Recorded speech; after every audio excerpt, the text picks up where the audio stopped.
In this video, I'm gonna teach you how to add an anchor link in Squarespace. It's a very easy process, so make sure to follow along. In this video, I'm gonna show you how you can make many anchor links for any pages available on your Squarespace website. So first, you will have to add a specific element with a link. This can be a button, this can be text, this can even be an image. Basically, you have to add something that has the link established. So in this example, I'm using a text box. So in this text box, you can type whatever you wish. Let's say, for example, you want to redirect users to the information page of your website. You could type something like learn more in here. Regardless, just make sure that this link has the specific image, text, or button. Once this is done, the next thing to do is to go back over here on the left and access the pages on your website.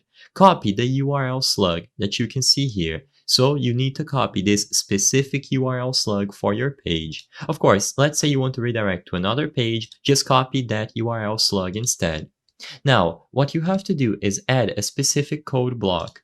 So I want to redirect users who click on this link to this secondary page here at the bottom. So all that I would have to do is use a code block here. So I placed a code block over here at the top, and this code has a little div with an ID. You can either use a paragraph like this or a div, but I went with a div. It doesn't matter. You just have to assign this div or this paragraph an ID and then note down this ID. So in my case, it is going to be the ID of page 2.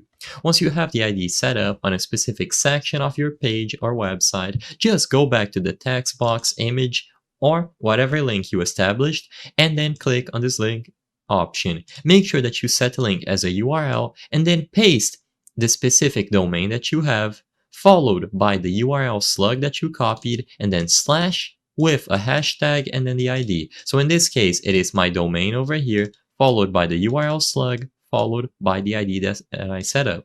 If you do everything like this, when you exit out of this and you go into the preview, by clicking this option, you will be redirected to the page. As you can see, it flashed there and reloaded because I am on the preview page, but if I were to access this website on another window, it would redirect me to the secondary page and stop at the bottom. So it is super simple to do, and you will be able to set as many anchor links as you need. I hope I was able to help you on how to add an anchor link in Squarespace. If this video helped you, please be sure to leave a like and subscribe for more very easy tips. Thank you for watching.